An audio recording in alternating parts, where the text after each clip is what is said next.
Berkata salah seorang ulama, Al-Habib Muhammad bin Abdullah Al-Haddar, guru sekaligus mertua daripada Al-Habib Umar, Habib Zain bin Smith, ya, katakan majnun man bata aw man nama fil laila wa lam yaqra surat Tabarak. Orang gila yang tidur di malam hari belum baca surat Tabarak. Dibilang sebuah orang gila. Kenapa? Ini satu jaminan dari mulut baginda Nabi Muhammad, siapa orang yang setiap malam, ya, syaratnya setiap malam seumur hidup, sejak dia mendengar, ya, sejak dia tahu, yang masa lalu nggak tahu, udah nggak apa-apa, tapi sejak dia tahu, diamalin terus setiap malam sampai kapan? Sampai mati. Siapa yang baca surat Tabarak di malam hari, ya, malam itu antara maghrib sampai subuh. Kalau udah subuh udah hari namanya, ya, maka dia aman daripada azab kubur. Kita walaupun sholat, walaupun ini, siapa yang jaminan?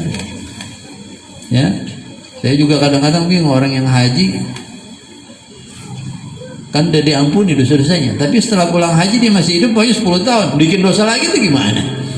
Hitung-hitungan baru kan pembukuannya. Ya, catatan lama udah hapus, tapi catatan yang baru, jadi dia pergi haji lagi, mabrur lagi, ya kan? Cuma dengan kita membaca surat Tabarak dan kewajiban sholat, zakat, puasa itu dijamin oleh Nabi Muhammad SAW bahwa kita ini aman dari azab kubur. Maka bilang orang gila yang tidur kagak baca surat Tabarak. Andai pun kita banyak lupa atau lelah dan sebagainya sampai ketiduran, bangun jam 3 masih bisa, jam 4 belum azan masih bisa. Baca Tabarak cuma 30 ayat, ya, 3 menit juga beres. Kalau udah lancar 2 menit, ya. Nah, surat Tabarak tuh. Ada lagi riwayat dalam hadis Rasulullah SAW sabdakan, dalam artinya, maknanya bahwa nanti kelak surat Tabarak yang biasa dibaca itu dia akan menjadi pelindung kita ketika di alam barzakh, alam kubur. Malaikat pengadab datang dari kepalanya, surat Tabarak datang menghalangi. Allah wujudkan surat Tabarak. Datang dari arah kakinya, ditahan lagi sama surat Tabarak. Dari sebelah kanan, sebelah kiri, sampai nggak bisa ngapa-ngapain malaikat. Kenapa? Ini surat kalam Allah Subhanahu Wa Taala. Malaikat semua hamba Allah, ya, tunduk pada Allah dan kalamnya, ya. Lebih dari itu, surat Tabarak punya fadilah yang lebih-lebih lagi. Apa? Bahwa nanti dia jadi pengacara kita di hadapan Allah di hari kiamat. Bukan di alam kubur lagi, di alam kiamat nanti. Udah ketika kita berhadap-hadapan dengan Allah, dia hisab, mintakan pertanggungjawab, ya. Amal sekecil apapun juga disodorkan, diingatkan, dipertanggungjawabkan. Nah, surat Tabarak ini, ya Allah, inni mana'atuhu an-naum fi kulli laila. Ya Allah, saya mencegah dia, menghalangi dia dari tidur di malam hari. Artinya dia baca terus, orang itu tiap malam baca, walaupun hanya sebentar kan, tapi tiap malam seumur hidup. Ya, surat Tabarak jadi pengacara kita di hadapan Allah, membela kita. Ya, yang harusnya kita mungkin udah celaka dengan dosa-dosa kita, dibelain sampai Allah perintahkan masuk surga. Ya, makanya Rasulullah SAW sabdakan, inna fil Qur'ani la suratan hiya 30 ayat tamna' sahibaha adzab al-qabri awaddu an takuna fi qalbi kulli wahidin min ummati atau kama qala. Semuanya dalam Al-Qur'an itu ada satu surat cuma 30 ayat yang mencegah orangnya yang baca daripada azab kubur.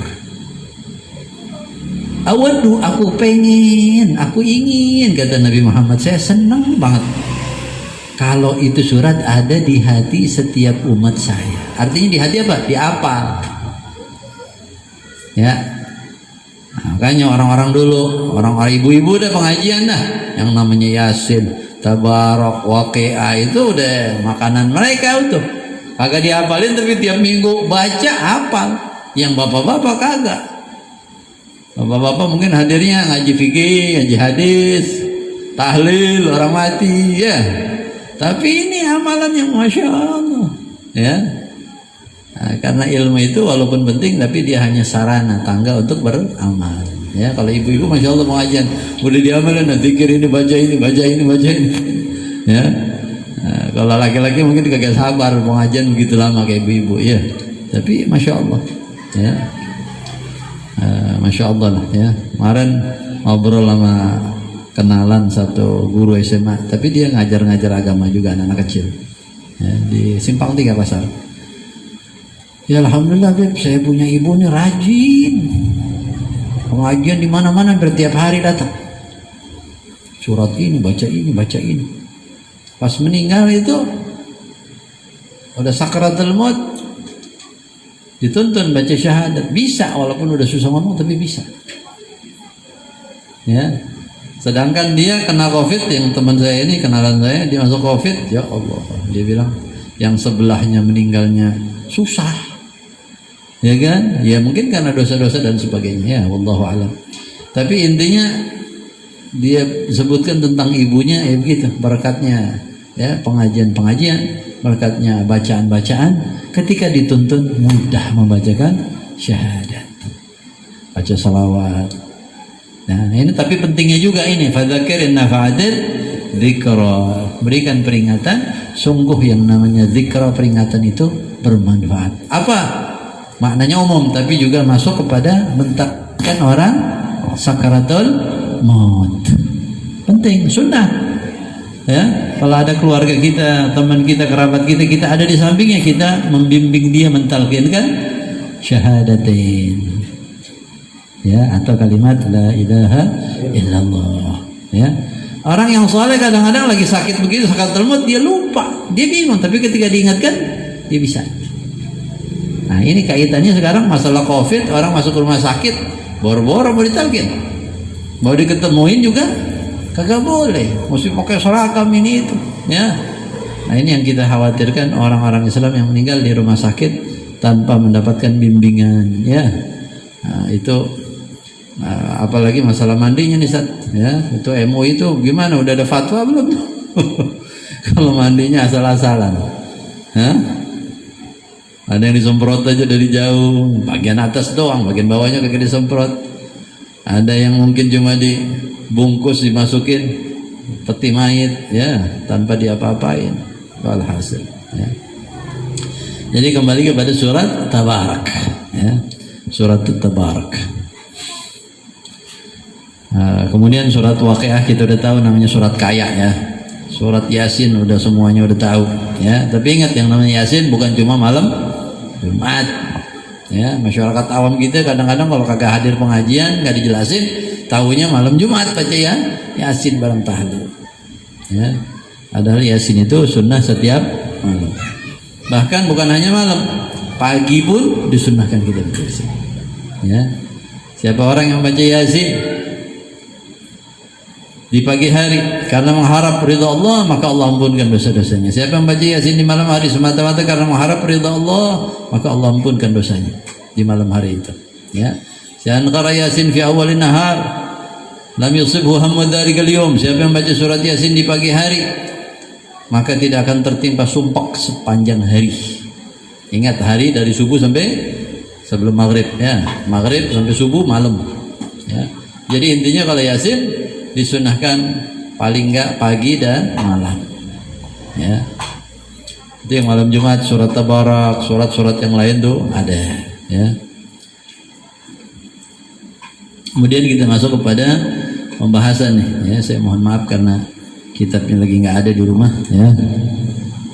Ini penyakit, kalau penyakit sebulan sekali lupa, apalagi pas lagi ngungsi saya ini pengaji kitab nggak tahu kitab Nashihul Ibad.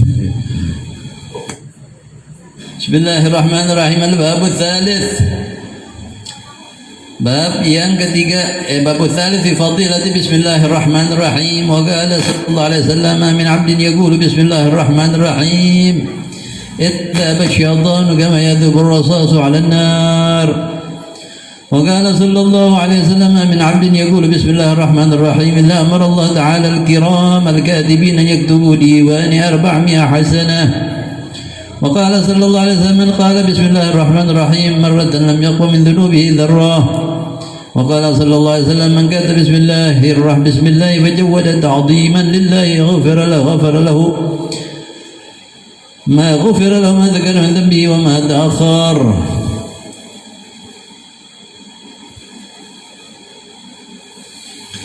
Ila akhir.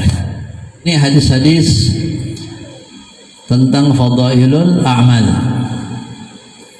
tentang keutamaan amal-amal, ya, artinya iming-iming dah, ya, iming-iming ganjaran terhadap amalan-amalan kebaikan yang dijanjikan oleh baginda Nabi Muhammad sallallahu alaihi wasallam, ya. Kalau dalam bab tauhid atau bab al-fiqh al-halal haram, syaratnya ketat, harus menggunakan hadis sahih atau hadis hasan, tidak boleh pakai hadis dhaif, ya. Tapi kalau dalam fadailul a'mal, dalam targhib wa tarhib, anjuran atau peringatan terhadap satu dosa, maka ulama memperluas skupnya. Dalilnya boleh hadis hasan, hadis sahih, tapi boleh juga hadis dhaif, ya. Apa-apa, kenapa? Ini cuma artinya memberikan semangat, motivasi, iming-iming supaya orang lebih tekun, lebih semangat beramal baik, ya. Amal baik itu kita udah tahu apa yang diperintahkan oleh Allah dan Rasulnya, tanpa iming-iming. Siapa orang bilang la ilaha illallah, itu ibadah bukan? Ibadah. Tapi andaikan tidak ada iming-iming, siapa yang baca la ilaha illallah dapat pahala ini dan itu, atau dapat ampunan ini dan itu, patut nggak kita mengamalkan la ilaha illallah? Ya patut, ya. Nah, cuma dengan adanya iming-iming ganjaran fadilah, kita lebih semangat, lebih tekun, ya, namanya manusia, ya, perlu diberi motivasi, kadang-kadang ancaman, ya, supaya kita bisa nahan dari larangan, ya. Nah, begitu. Kalau udah tahapannya orang-orang mukmin sejati, kagak usah pakai gini, udah pokoknya perintah Allah dan Rasulnya wajib sunnah dikerjakan, ya. Sayyidina Ali mengatakan, andaikan tidak ada surga, nggak ada neraka, saya tetap taat, tetap ibadah sama Allah. Andaikan kita, ya, andaikan kita maksiat terus kagak ada neraka, kira-kira gimana tuh orang? Wah, membabi buta sudah, ya kan? Tapi kalau orang mukmin sejati, tetap ini perintah Allah, tetap ini adalah taat pada Allah. Saya hamba Allah Khalik, Allah pantas disembah, saya hanya budaknya Allah, sebagai hamba yang tahu diri, yang bersyukur, ya. Nah, itu tahapan Sayyidina Ali dan orang-orang sahabat besar, para aulia salihin gitu. Andaikan nggak ada surga, nggak ada neraka, tetap taat, tetap kagak mau maksiat. Tapi kita yang tahapan imannya belum sampai kepada itu, perlu iming-iming, perlu diingetin. Kadang udah tahu dulu, lupa lagi, diingetin lagi, oh iya ya, tanbih, ya. Nah, di kitab ini banyak hadis-hadis dhaif, nggak apa-apa, ya, nggak apa-apa. Hadis dhaif itu pasti hadis Nabi nggak? Belum tentu, tapi mungkin hadis Nabi. Kalau hadis palsu, baru itu bukan hadis Nabi, ya. Jadi kita husnudzon, selama yang isinya itu nyuruh kita amalan yang udah pasti benar. Orang suruh baca bismillahirrahmanirrahim, wah kagak usah pakai hadis dhaif, udah bener itu bismillah, udah bagus, udah ajaran Allah, ayat Quran, sunnah Nabi. Oh, diperbanyak, kalau mau tidur baca 21, mau pergi baca 21, diamankan, dijaga. Ini nggak ada hadisnya, amalin aja udah bagus sudah. Intinya bismillahirrahmanirrahim adalah ajaran Quran dan hadis, ya. Nah, kalau orang-orang Salafi atau Wahabi itu, ya, wah kagak bisa hadis dhaif, harus hadis sahih Bukhari. Ya, mana ulama dari dulu mengatakan boleh pakai hadis dhaif, ya. Nah, jadi ini kadang-kadang kalau kita baca hadis-hadis dhaif ini, amalannya enteng tapi pahalanya gede banget deh. Itu ciri hadis dhaif biasanya begitu. Tapi selama itu masih hadis Nabi Muhammad, kita percaya, ya. Nah, di sini dikatakan tentang keutamaan hadis Bismillahirrahmanirrahim, ya. Berkata Atha ini salah seorang tabi'in, dan meriwayatkan dari sahabat Jabir bin Abdullah Al-Ansari. Jabir bin Abdullah Al-Ansari berarti orang Ansar, bukan Muhajirin, asli Madinah, ya, bapaknya sahabat, anaknya juga sahabat. Jabir bin Abdullah Al-Ansari. Ya. Rasulullah sayang betul nih sama Jabir. Ya, ada kisah-kisah yang bagaimana akrabnya Nabi dengan anak muda ini, ya. Sampai pas Rasulullah lagi perjalanan, ya, bareng dalam peperangan pulang, lihat walhasil dalam satu perjalanan, perang apa pulang perang atau perjalanan mana, lihat ada bekas-bekas kayak hinna, ya, bekas orang kawin. Ada kebiasaan sana mungkin ada pakai apa kayak pacar gitu umpamanya di tangan. Kalau perempuan kan di sini nih kuku sama ini, laki-laki sebagian ada yang di sini atau di kaki, ya, di Arab. Kalau bilang, ente baru nikah? Iya ya Rasulullah.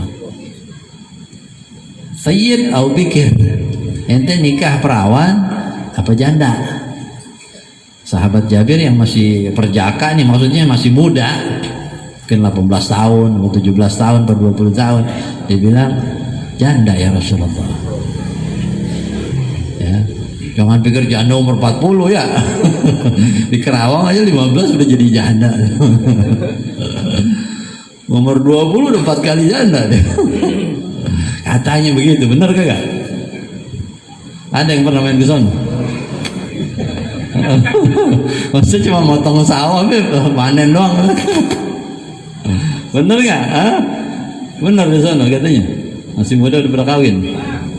Lagi musim panen kawin, musim pacarnya cerai. Wallahu a'lam. Kata sahabat Jabir, tazawwajtu thayyiban, janda ya Rasulullah. Kalau saya bilang, hal tazawwajta bikran, kenapa nggak kawin sama perawan? Tula'ibuha wa tula'ibuka. Ente bisa bercandain dia, dia bisa bercandain ente, sama mesra-mesraan dah. Kalau janda kan udah rada-rada bosan, udah kenal tuh, ya.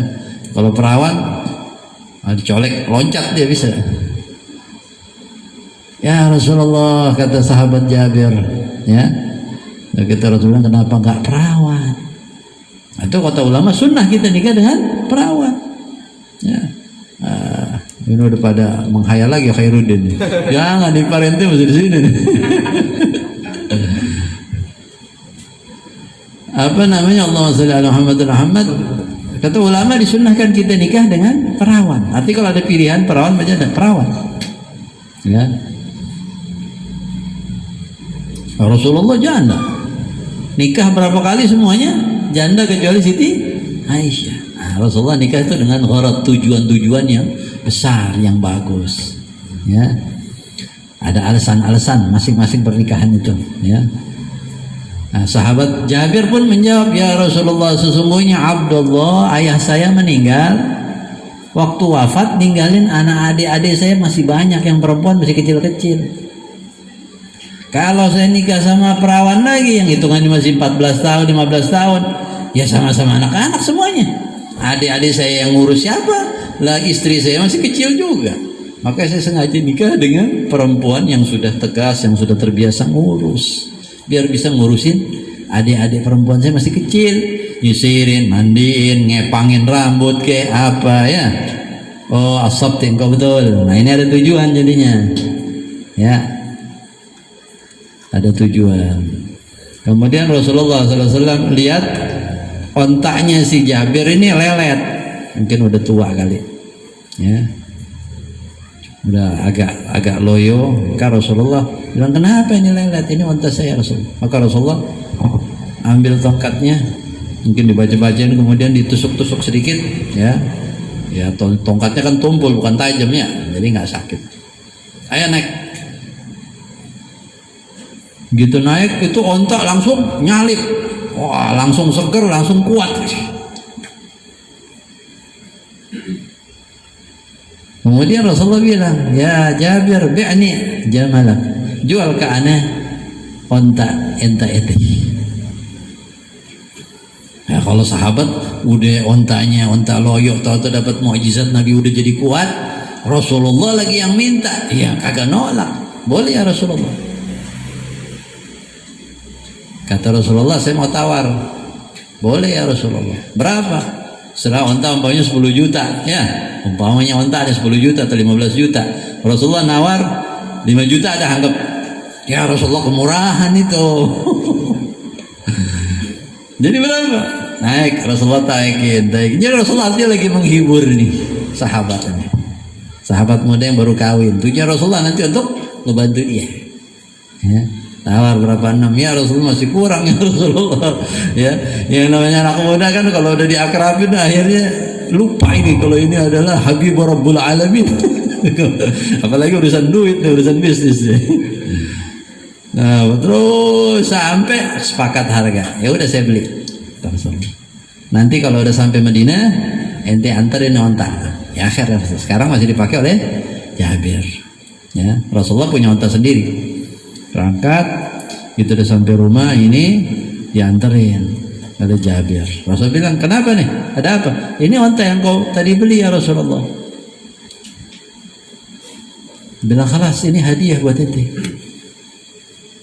Duitnya udah dikasih, ya, ontanya pun Rasulullah hadiahkan lagi. Nah ini Rasulullah Sallallahu Alaihi Wasallam sama sahabat begitu. Orang baru pengantin, punya tanggungan berat, ya. Nah kita juga mesti tiru kalau bisa nih, yang punya duit banyak begitu. Jangan mikirin diri sama anak bininya doang, lihat samping tetangganya, anak muda belum kawin, pekerjaannya pas-pasan duitnya, udah kawin. Gue tambahin dah modal berapa, 10 juta nih apa 20. Jangan takut. Nah, ngasihnya maunya cuma 100-200 ribu doang. Ya, ngasih 1 juta atau 10 juta apa 100 juta, oh mikir. Kalau buat anak dia kuliah atau buat apa, oke. Buat rumah sakit boleh, tapi buat orang lain ya.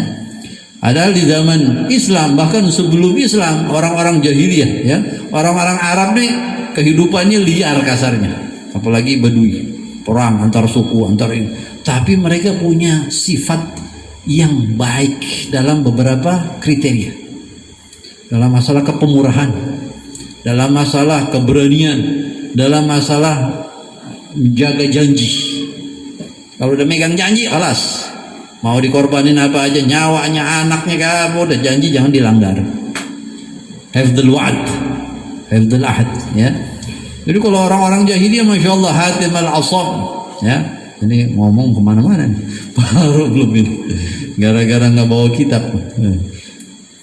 Ya, Hatim al-Asam ini seorang, bukan Hatim al-Asam, Hatim al-Ta'i, ya, anaknya jadi sahabat Nabi, dapetin zaman Nabi. Kalau Hatimnya mungkin entah dia mendapatkan zaman Nabi apa enggak, yang jelas dia meninggal dalam keadaan belum masuk Islam, ya, atau mungkin Rasulullah belum diutus. Anaknya yang perempuan, yang laki masuk Islam. Ya, Hatim al-Ta'i ini orang yang terkenal pemurah, sampai jadi perumpamaan. Oh, ini orangnya kayak Hatim. Ya. Dia punya kuda Arab yang jago, ya, yang unggulan. Ya, kalau kuda Arab tuh bentuknya tuh kita ngelihat aja, kalau lihat di YouTube itu beda. Bentuknya tuh indah, lain sendiri. Ya, kalau kita bandingkan kuda kita atau kuda di mana, kan kuda macam-macam di Eropa, di Amerika, di mana-mana tuh ada yang tinggi, ada yang berbulu, ya, ada yang kecil, ada yang ini. Tapi kalau kuda Arab bentuknya lain dia, ya. Kakinya dia, dan dia bisa muter untuk peperangan itu bagus, ya. Artinya berputar berbalik itu untuk berperang cocok. Kalau kuda yang lain mungkin ngatretnya agak lama itu putarannya, ya. Kalau kuda Arab buat muter langsung perang, ya, ada musuh sebelah dia cepat, dia bisa, ya, ada keunggulan. Nah ini di antara kuda-kuda yang memang unggul, ini Hatim punya kuda yang top lagi, ya, sehingga terkenal itu, mungkin saking cepatnya, kuatnya, ya. Sebenarnya kalau kita mau kerja kemana, ke Bogor 60 kilo, kalau naik mobil sejam nyampe. Kalau dulu mungkin naik kuda berapa jam, umpamanya 3 jam nyampe. Naik kuda hanya Hatim 1 jam nyampe. Terkenal. Sampai akhirnya satu orang raja itu mendengar, ya, kepengen lah namanya raja, kirim utusannya, ya, kirim utusan, pokoknya ente beli itu kuda buat ana, harganya terserah dia mau berapa, ya, Kalau sekarang kuda dihargai bisa 1 miliar, 2 miliar, 3 miliar juga bisa. Kalau kuda-kuda yang unggulan ya, kelas internasional. Asalnya kalau raja bilang 10 miliar, 50 miliar beli. Ya, datang utusan jauh. Ya, di negeri Arab tuh kan kalau di sekitar Mekah sekitar kagak ada yang namanya raja. Raja tuh di Yaman ada, di daerah Arab Utara atau Irak tuh ada. Tapi lingkup Saudi Arabia sekelilingnya itu kagak ada raja. Bayangin jauh. Ya, hitungannya paling cepat 1000 kilo dah baru udah kerajaan atau lebih. Ya. Jadi kita bayangkan dulu orang 1000 kilo mau datang ke tempatnya Hatim utusannya, kira-kira berapa lama itu? 1 bulan. Naik onta. Sampai adatnya orang Arab jahiliyah dulu ya tamu nginep. Kagak langsung ngomong tujuannya. Nginep dulu sehari, kadang urusan penting ditunda lagi 2 hari atau pokoknya jatuhnya 3 hari dah ya, kadang-kadang udah 3 hari baru ngomong. Nah si Hatim kebetulan orang yang pemurah pada saat itu lagi kagak ada harta, nggak ada ternak kambingnya atau ontanya atau yang lain, adanya cuma kuda balapnya dia doang tuh, dia potong. Dia kagak mikir, oh udah jual dulu deh, harga berapa baru beliin onta, bisa dapat 100 onta mungkin, kagak. Dia potong. Disuguhin daging segar.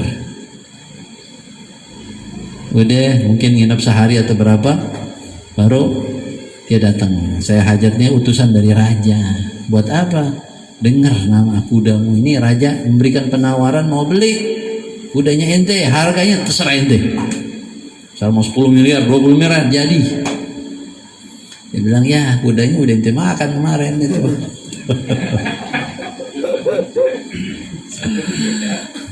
Tuh orang dulu begitu. Ya. Nah. Jadi itu Hatim At-Ta'i. Ya. Jadi begitu kalau kita ngebantu orang jangan pakai perhitungan 10 kali atau 20 kali. Waduh gua ngasih 1 juta kebanyakan nih. Udah kurangin ya. Kita mau nyumbang di masjid kasih 50.000 aja mikir kita. Paling gede 10.000, 20.000. Tapi ya inilah fadlullah yu'ti man yasha ya. Nah, ini pembicaraan bukan berarti kok saya ya, enggak, ini bicara tentang ilmu ya. Nah, kalau kita belajar sejarah, ketika kita menyebutkan tentang sejarah jahiliyah, kasarnya kadang-kadang orang salah paham, semuanya jelek. Tidak. Allah memilih Nabi Muhammad dari kalangan orang Quraisy secara khusus, secara umum orang-orang Arab, karena mereka mempunyai kesiapan, punya potensi yang besar untuk mengemban risalah dakwah Islam. Ya. Pada saat itu kerajaan Kristen Romawi besar, dengan kekayaannya, dengan kebudayaannya, dengan tentaranya, dengan kemakmurannya. Ya, di Turki dulu Konstantinopel itu, sekarang jadi Istanbul. Dulu kerajaan Kristen itu, alhamdulillah jadi Muslim. Ya, di Irak dan Iran dan Irak dan sekitarnya Afghanistan dikuasai oleh Persia, Kisra, Majusi, penyembah api. Masyarakat Arab paganisme, nyembah patung secara umum. Ya, saya katakan secara umum Pak, ada sedikit yang ikut nyembah Kristen sedikit. Ya, ya termasuk kayak orang-orang Kristen di Suriah, di Lebanon, ya itu ada yang Kristen, tapi kan minoritas. Ya, nanti ada juga yang tauhid, nggak punya agama tapi pokoknya tak percaya hanya Allah cuma satu. Nah, ini lebih sedikit lagi. Ada. Termasuk di antaranya Abdul Muttalib, kakek Nabi Muhammad SAW. Bahkan seluruh nasab Nabi Muhammad semuanya adalah orang-orang yang tauhid. Belum tahu Islam tapi mereka Allah jaga dan mereka mengatakan la ilaha illallah. Kalau doa kepada Allah. Ya, ada syair-syairnya Abdul Muttalib, perkataan-perkataan Abdul Talib atau moyang-moyang Nabi Muhammad yang mengungkapkan mereka tauhid kepada Allah. Ya. Jadi Allah siapkan ya dakwah Islamnya diemban oleh orang-orang Arab yang masyarakat itu jahiliyah, tapi mereka punya potensi. Ya, sifat kepemurahan, sifat menjaga janji, sifat keberanian, ya. Dan banyak lagi sifat-sifat, tapi sifat-sifat buruknya juga banyak. Tapi dengan datangnya Islam, yang buruk itu sudah disingkirkan, yang baik itu dikembangkan, ya. Kayaknya kalau ada orang Islam Nusantara nih kadang-kadang jelek-jelekin Arab nih. Termasuk ya, ketua NU kita nih. Bukan Ustaz Hasan Basri ya. Yang di sono no. Di mana pusatnya kantor itu? Keramat Raya. Bukan, kalau di Jawa Timur tuh. Agil Sirat di mana dia punya kantor? Di Jombang apa di mana? Sendiri ya. Saya. Ya mungkin sebagian udah pada tahu ya gimana dia ngomong sama rektor atau Syekhul Azhar ya, siapa namanya, Dr. Umar Hashim atau siapa ya. Bilang kita ini Islam Nusantara, bukan Islam Arab.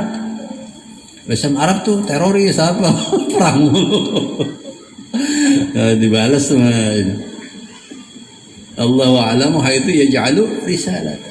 Allah yang lebih tahu di mana Allah meletakkan kenabiannya dan kerasulannya.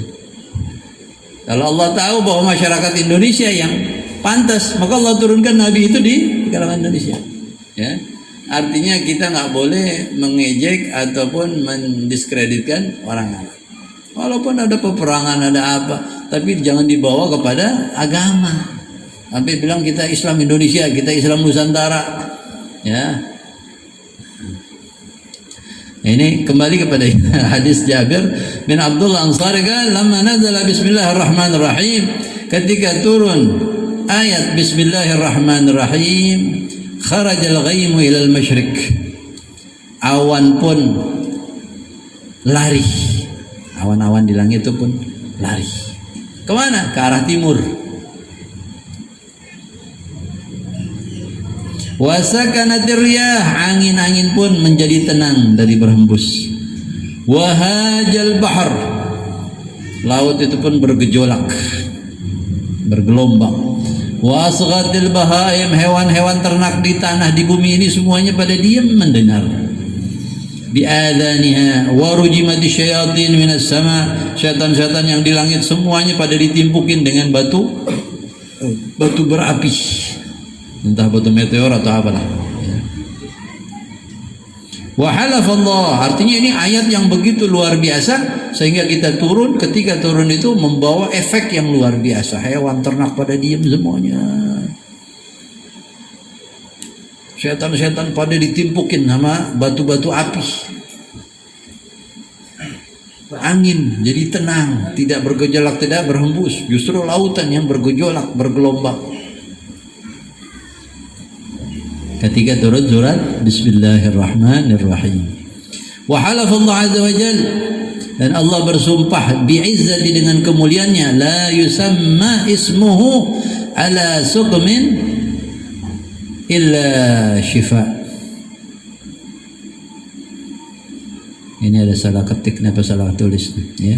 Bahwa Allah bersumpah tidak dibacakan nama Allah Subhanahu wa taala tersebut Bismillahirrahmanirrahim atas suatu orang sakit kecuali Allah sembuhkan, ya.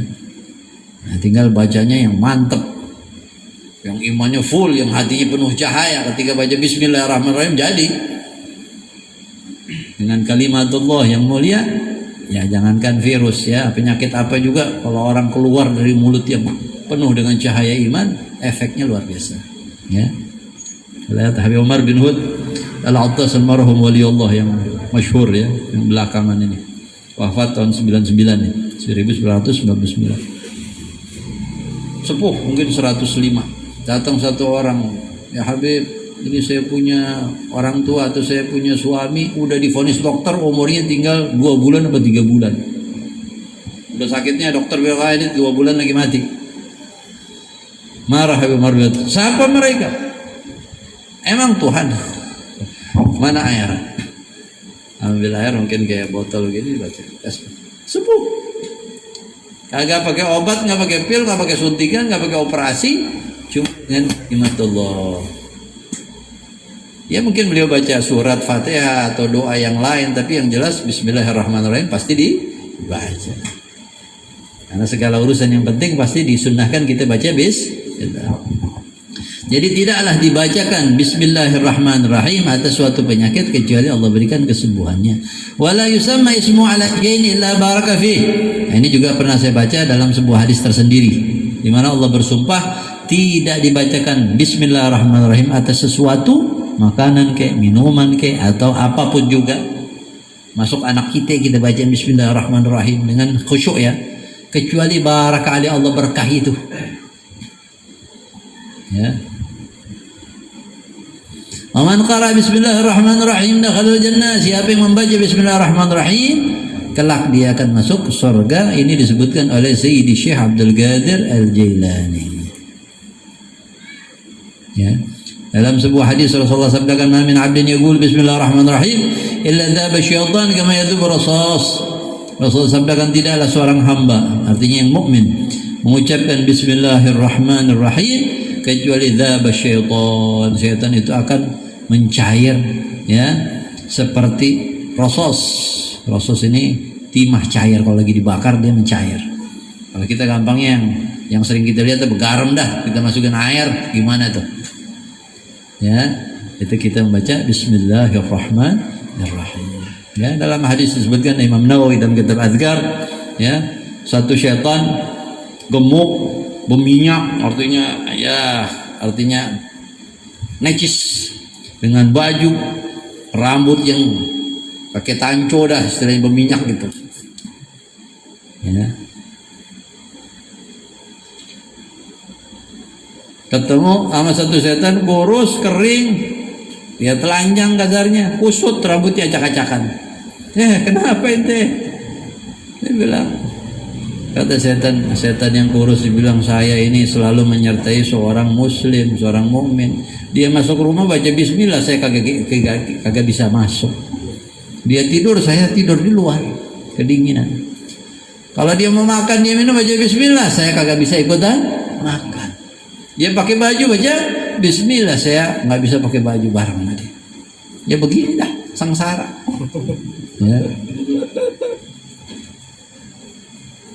Si setan gemuk itu ketawa, oh kalau saya mah selalu nyertai satu orang. Kalau makan kagak baca bismillah, saya ikut makan sama dia. Dia minum kagak baca bismillah, saya ikut. Dia masuk ke rumah kagak baca bismillah, dia tidur, dia ini. Maka begitu dia gemuk, sehat. Ya. Nah, jadi kita kagak tahu nih setan kita bagaimana. Senang. Ya. Nasallallahu al-afiyah wassalam. Ya. Nah, kemudian di sini cuplik satu kayak cerita ya, ini penutup. Ada satu orang sufi besar, seorang wali Allah besar, entah di Irak apa di mana ya. Namanya Sayyidina Bishr Al-Hafi. Namanya tersohor itu di kitab-kitab ya. Dia itu mendapatkan kewaliannya karena sebab yang sederhana ya. Suatu waktu dia melihat satu cari kertas yang tertulis di situ Bismillahirrahmanirrahim. Artinya ada di tanah. Kalau di tanah kan artinya ada berdebu, ada kotor, orang bisa nginjek. Maka dorongan iman di hatinya dia angkat itu. Dia punya duit 3.000 dirham, dirham uang perak. Ya. Kalau dinar uang emas, kalau dirham uang perak. Kira-kira 2,8 gram satu dirham. Ya, kalau sekarang perak berapa nih? Sekarang perak mah harganya murah, mungkin 10.000, 15.000. Berarti kalau 3 gram 30.000. Dia punya 3.000 dirham. Fa akhadha biha tiban. 3.000 dirhamnya itu berarti berapa tuh? Juta, berapa juta? Dia beli minyak wangi yang top. Ya, gitu sekarang kan minyak wangi sintetis nih, pabrik bikin. Murah. Satu botol mungkin 50.000, 100.000 kita bisa dapat botol kayak gini. Tapi zaman dulu kagak kenal sintetis, belum ada pabrik, jadi minyak-minyak yang asli. Dari rusa menjangan yang di Himalaya impor, ya, namanya misik. Dari hewan itu. Ada kantongnya katanya di perutnya. Entah itu dari darah kemudian berubah menjadi minyak wangi atau bagaimana. Nah, itu mahal sekali. Atau dari ambar, muntahan ikan paus. Orang-orang Indonesia kan nelayan kadang-kadang dapat Bau, tapi ketika diproses oleh pabrik dengan sistem apa, dia menjadi satu bahan tambahan untuk minyak wangi, jadi minyaknya jadi luar biasa. Itu dua minyak terkenal paling top di dunia di zaman itu, ambar dan misik. Rasulullah senang pakai misik. Ya. Jadi ini Bishr al-Hafi, dia orang biasa. Ya, tapi orang biasanya mereka sama orang kita ya lebih bagus mereka yang biasanya. Ya. Orang dulu sholat 5 waktu di masjid, qobliyah ba'diyah, tahajudnya, zikirnya, belah kita. Ya. Itu orang biasanya, apalagi ulamanya, apalagi para orang-orang saleh. Nah, tapi gara-gara dia ini melihat kertas itu ada nama Allah, bismillahirrahmanirrahim, dia hatinya nggak terima itu, ya, artinya tergerak hatinya, dia ambil kertas, duitnya 3.000 dirham, dia belanjain minyak wangi yang mahal, dia wangiin itu kertas. Ya, kertas itu nggak mesti begini ya, karena kertas itu mungkin di zaman itu beliau ini nggak tahu berapa ratus tahun setelah Rasulullah, mungkin kitab kertas itu belum ada, dalam arti di negeri Arab tersebar luas belum, mungkin, karena kan kertas di zaman itu Cina yang pertama kali. Zaman Rasulullah sahabat itu kan banyak nulis di pelepah korma atau di kulit hewan, ya. Jadi anggaplah ini di kulit yang udah disamak, ya. Nama bismillahirrahmanirrahim, dia minyakin gitu. Kemudian ketika, kalau tidak salah sebutkan dalam mimpi, ya, dia mendengar suara gaib, suara Allah, ya. Jangan, kalau suara Allah tuh jangan kita bayangin dengan huruf ya. Pokoknya di hatinya seperti ada suara. Tayyabta ismana, engkau telah mewangikan nama kami. Lanutayyibanna ismak, kami pasti akan mewangikan namamu. Maka dia mendapatkan kewalian pada saat itu, dan kewalian yang luar biasa, sehingga nama beliau sampai sekarang bagi orang yang suka baca kitab itu Bishr al-Hafi, tokoh wali-wali kelas papan atas. Kisah-kisahnya, perkataan hikmahnya itu, ya, disebutkan dalam kitab umpamanya Risalatul Qusyairiyah, ya, seperti mungkin Ihya Ulumuddin dan sebagainya, ya, luar biasa. Nah, kita belum sempat ziarah ke sana nih, mudah-mudahan Allah sampaikan, ya. Jadi kalau di Baghdad itu, kalau apakah beliau di Baghdad atau di mana, wallah alam. Yang jelas banyak tokoh-tokoh besar sejarah itu di Baghdad. Syekh Abdul Qadir Jilani, Ahmad bin Hanbal, Ahmad Rifai, banyak tokoh-tokoh besar, ya. Al-Imam Al-Junaid Al-Baghdadi, ya. Masya Allah. Tapi kalau kita di sini, alhamdulillah, ya, masih ada Wali Songo, ada Luar Batang, ada Empang, ada Kuitang, ya, luar biasa, ya. Tinggal kita rajin-rajin lah, ya, ziarah mereka, bawa anak-anak kita biasain. Allah yanfa'ana bihim wa bibarakatihim, Rabbi fanfa'na bibarakatihim wahdina al-husna bihurmatihim wa amidna fi tariqatihim wa mu'afatihim minal fitani. Al-Fatihah. Bismillahirrahmanirrahim. Alhamdulillahi rabbil alamin arrahmanir rahim maliki yaumiddin. Iyyaka na'budu wa iyyaka nasta'in ihdinas siratal mustaqim siratal ladzina an'amta 'alaihim. Ada satu amalan Jumat, mungkin antum udah ajarin belum tuh, yang salawat Nabiul Ummi, ya. Pernah antum sampaikan belum mereka? Udah, ya. Jadi yang dikatakan oleh ulama, siapa orang yang membaca setiap malam Jumat Allahumma salli ala Sayyidina Muhammad An-Nabiyil Ummi Al-Habib Al-Ali Al-Qadar Al-Azim Al-Jah wa ala alihi wa sahbihi wasallim, sekali, tapi tiap malam Jumat. Nanti ketika meninggal, ruh Rasulullah hadir, ikut memasukkan dia ke liang lahat. Dikubur Rasulullah, ruhnya hadir, ikut memasukkan dia ke liang lahat. Nah, itu dari keutamaan salawat ini, salawat An-Nabiyil Ummi, ya, tiap malam Jumat. Tapi kalau kita ngandelin tiap malam Jumat kita membaca, kadang-kadang kelewatan, lupa.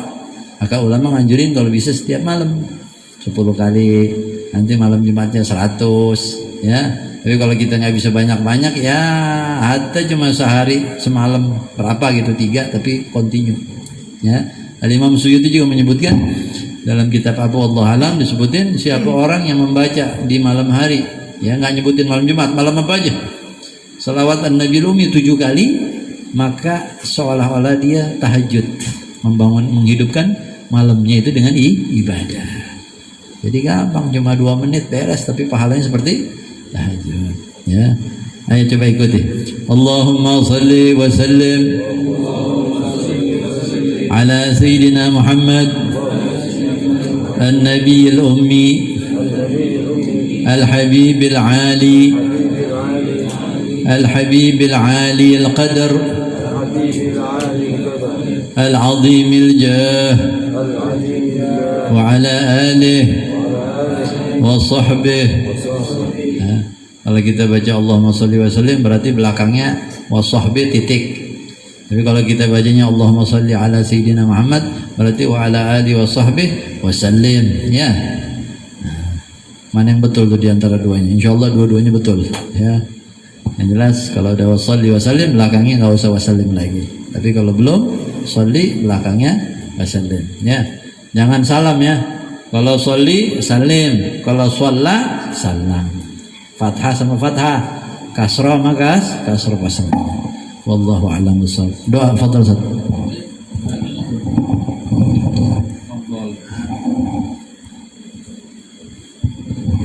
وهو يا كريم يا أرحم الراحمين ارحمنا برحمتك الواسعة. الحمد لله رب العالمين حمدا يوافي نعمه ويكافئ مزيده. يا ربنا لك الحمد كما ينبغي لجلالك الكريم والعظيم سلطانك. اللهم صل على سيدنا محمد الفاتح لما أغلق الخاتم لما سبق ناصر الحق بالحق والهادي إلى صراطك المستقيم وعلى آله وصحبه قدره ومقداره العظيم.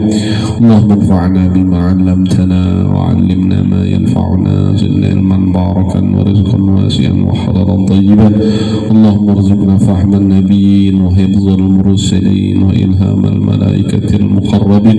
اللهم اهدنا بهداك واجعلنا من يسارع في رضاك ولا تولينا وليا سواك ولا تجعلنا ممن خالف أمرك وعصاك. اللهم اغفر لنا ولوالدينا وارحمنا وارحمهم كما ربونا صغارا. اللهم اجعلنا وأولادنا وبناتنا وذريتنا من أهل العلم والقرآن ومن أهل الإيمان ومن أهل الخير ولا تجعلنا وإياهم من أهل الشر وأهل الضير. اللهم إن كنت كتبتنا وأهلنا على أهل السعادة والجنة والمغفرة فاثبتنا فيها يا الله، وإن كنت كتبتنا على أهل الشقاوة والذنوب فامحونا من الأشقياء واثبتنا من السعداء، فإنك تمحو ما تشاء وتثبت وعندك الكتاب. ربنا ظلمنا أنفسنا لم تغفر لنا وترحمنا لنكونن من الخاسرين. ربنا آتنا في الدنيا حسنة في الآخرة حسنة وقنا عذاب النار يا عزيز يا غفار يا رب العالمين. وصلى الله على سيدنا محمد وعلى آله وصحبه وسلم. سبحان ربك رب العزة عما يصفون وسلام على المرسلين والحمد لله عالم سر الفاتحة. أعوذ بالله من الشيطان الرجيم. بسم الله الرحمن الرحيم. سبحانك اللهم وبحمدك أشهد أن لا إله إلا أنت أستغفرك وأتوب إليك. السلام عليكم ورحمة الله وبركاته.